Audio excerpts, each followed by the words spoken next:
If you guys want to be with the chance to win the brand new ELGATO HD 60S Plus, which not only allows you to record your gameplay in 1080p 60 FPS, but it also has 4K 60 HDR pass-through, then we're currently running a giveaway with the guys over at ELGATO. Click the link in the description box down below if you guys want to enter.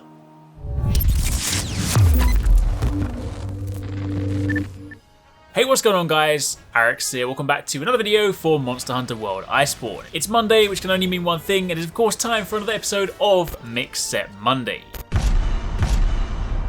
Got a couple of really cool sets to share with you guys this week. One of them is actually an evolution of something that was shown last week, but this one is really cool. It'll all make sense very shortly. And the other one is something that actually takes full advantage of the Brachydios armor pieces to give us that max agitator, which is something we haven't shown in this series just yet. And it's just always nice to take advantage of different armor sets. So, if you guys do enjoy this, then of course like would be super appreciated.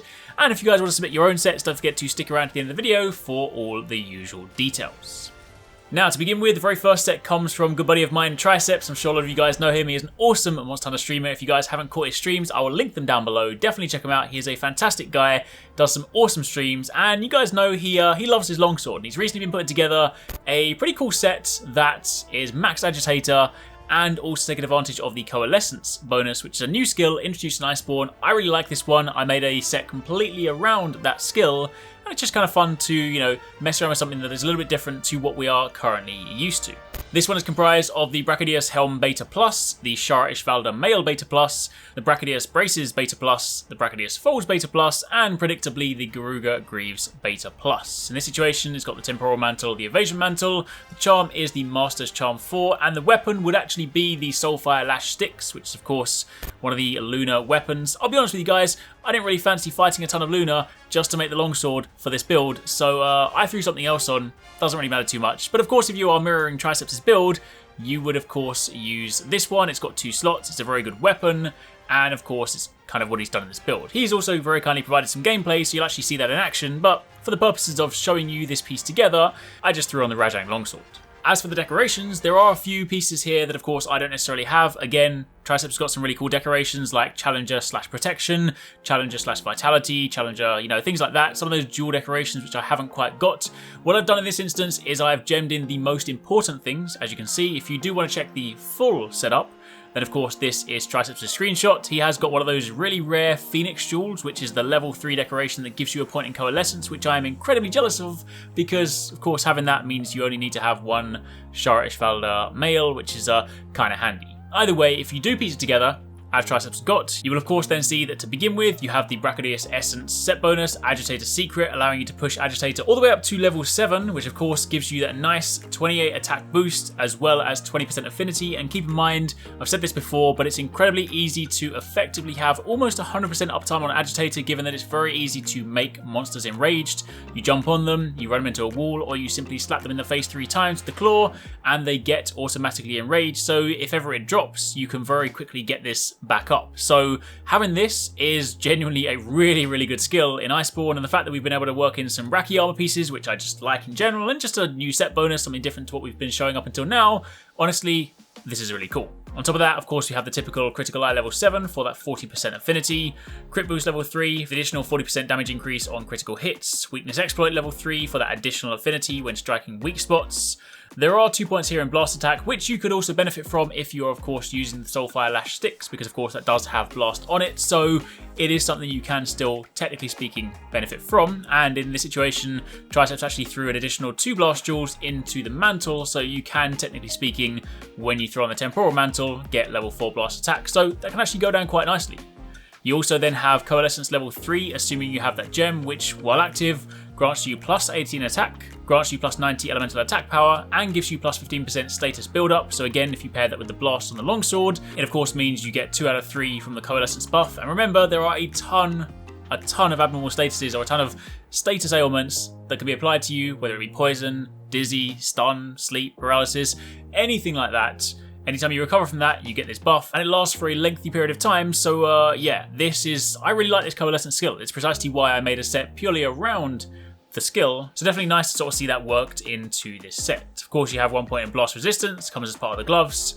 You have 1 point in blight resistance, which just happened to be part of one of these dual decorations, which isn't actually too bad, because if you have some blight resistance and you pair it with coalescence, especially if you actually get this to 2 points, then it means the blights, whenever they do get applied, don't last as long, meaning you can very quickly recover from them, hence proccing the coalescence buff. Top of that, you also have 1 point in Constitution that just happened to be part of the dual decoration, and of course you then have, maximum might just thrown into the evasion mantle just for some additional affinity when you happen to have that mantle thrown on. But altogether, this is just a nice damage focus set that revolves heavily around Agitator, of course that new level 7, that new cap, which of course is only possible thanks to the Brachydios armor pieces. So altogether, it is a pretty nice combination.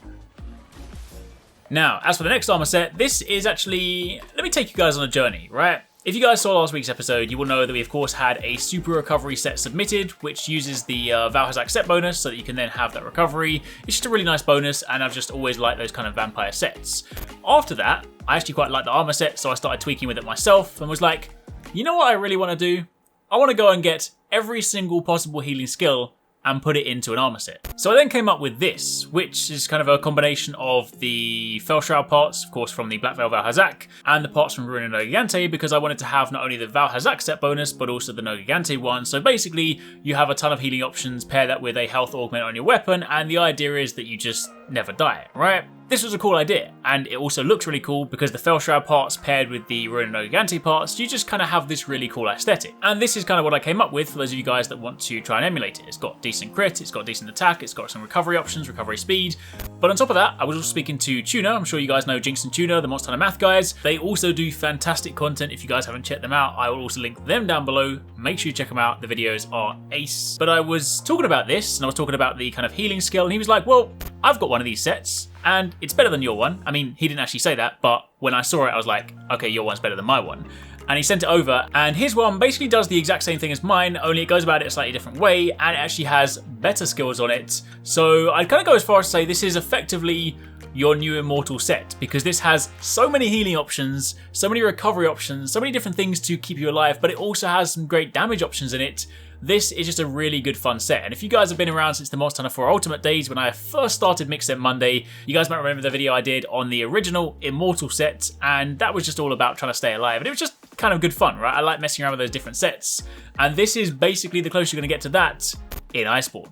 It's comprised of the Fellshroud Helm Beta Plus, the Golden Loon Mail Beta Plus, the Fellshroud Braces Beta Plus, the Golden Loon Coil Beta Plus, and again the Garuga Greaves Beta Plus. You then have the Handicraft Charm, ideally level 4, and in this situation you would actually have the Soulfire Spike Ruin lunar weapon, but again, I didn't really feel like farming a ton of lunar weapons just for the sake of this video, so take a look at the screenshot. You can of course see this is TUNA's setup, and altogether when you pair it with the decorations, some of which I still don't quite have just yet, there's basically all these kind of double decorations. They're really, really good, but it's of course also kind of crippling if you don't have them. Things like critical / medicine, critical / vitality, flawless / vitality, but if you put all of that together and you effectively gem in what you see on screen, then you have a great set of skills. Not only do you have the Gold Rathian 2P set bonus, Divine Blessing Secret, allowing us to have Divine Blessing level 5, which not only reduces taken damage by 60%, but also becomes even easier to activate. You also have the Valhazak set bonus, which is super recovery, which allows your recovery to exceed the red portion of the health gauge. You have critical eye level 7, again for that 40% affinity. You have recovery speed level 3, which quadruples the speed at which you heal recoverable damage. And as a reminder, this doesn't work with the Valhazak set bonus. This just purely speeds up the red portion, but as soon as the red health is healed, that's when Valhazak kicks in. On top of that, you also have Crit Boost level 3 to increase the damage dealt to critical hits. Weakness Exploit level 3.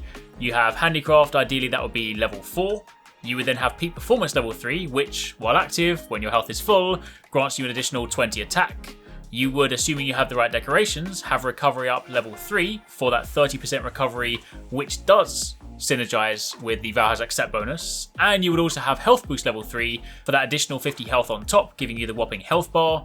You then have either Guard Up Or you could swap the shield decoration for a sharp jewel, because again, when you're using lance specifically, you can just go into the power guard stance to activate guard up. So you don't really need guard up. I mean, it's still kind of useful, but it's an optional thing. So you can swap this for sharp if you want to maintain that sharpness. And assuming that you have the correct lance, which would be the Lunastro no Gigante one, this would then give you haste and recovery. So you wouldn't need to get the set bonus from the no Gigante pieces. Instead, you just have this lance, which gives you that bonus. And as a reminder, haste and recovery is of course the one that regenerates your health as you continue to attack. Now, yes, if you really want to be pedantic, this is probably the worst of the healing skills. Like the super recovery one for Valhazak is fantastic. Health augments on your weapon are fantastic. This one, the way that it works, for those of you guys that aren't too familiar, you have to basically land 5 hits in a short space of time, and then it heals a chunk based on the type of weapon you have. So you kind of want to sort of strike a balance, because of course some of the weaker weapons don't necessarily heal as well, but they do attack faster. Meanwhile, some of the slower weapons, while they would heal more, it is of course harder to get that big hit or the 5 hits in the necessary space of time. So something, you know, typically this works quite well with things like Switch Axe, Hammer, Lance, even to a degree Sword and Shield. Even though the healing isn't quite as good, you can kind of proc it off quite well. So this is, you know, if you had to pick only one, you would of course go with Super Recovery. But when you do have the option, you know, the idea behind this set is just to put all the healing skills in possible, then that's why we've got this. Of course, you would then throw a health augment on your weapon, so you also get healing just by attacking. And then as you can see, when you piece it all together, you now have the ability to heal from attacks thanks to the health augment, heal from attacks thanks to the haste and recovery, and heal just passively thanks to the super recovery. And you basically have a set that makes it incredibly difficult to die because you're just healing all the damn time. And then of course when you're at max health, you have peak performance, you have all those crit skills. It's really nice. It's not just a kind of safety set that you can just use to avoid dying. It is also a potent set that you can just use at the same time. So really, really cool, and I super appreciate TUNA sending this over. Of course, if you guys haven't seen the stuff that they do as well, the Monster Hunter Math guys do incredible videos. They put together some of the meta stuff, some of the number crunching. They're basically, if you want to know numbers, you want to go over there. So for both Triceps Stream and of course Jinx and TUNA's YouTube channel, I will link them both down below. Check them out, support them. They're great guys. But yeah, that's it for the time being. That is your sets this week. Hopefully you guys enjoyed those. A little bit different, but something that I personally really, really liked. Of course, if you do want to submit the sets yourself, then don't forget you can join the Arekkz Gaming Discord. That is also linked down below. Go over there, join the channels, and of course, then you can head over to the mixed set submission thread, paste a screenshot in there of your decoration page showing your skills, your decorations, your armor pieces, and of course, then on a weekly basis, I will pick some of my favorites and put them into these videos. Hopefully you guys enjoyed that. Thanks for watching.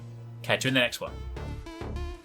I really hope you guys enjoyed that video. Remember to hit that subscribe button and also click on the little bell icon to turn on notifications so you don't miss my next upload. Also, don't forget you can check out TwoSixNine and Paradise Central streaming over on Twitch 6 days a week. You can find a link to the multi-stream in the description box down below. Be sure to drop by and get involved. Thanks again for watching. Take it easy. Catch you next time. Peace out.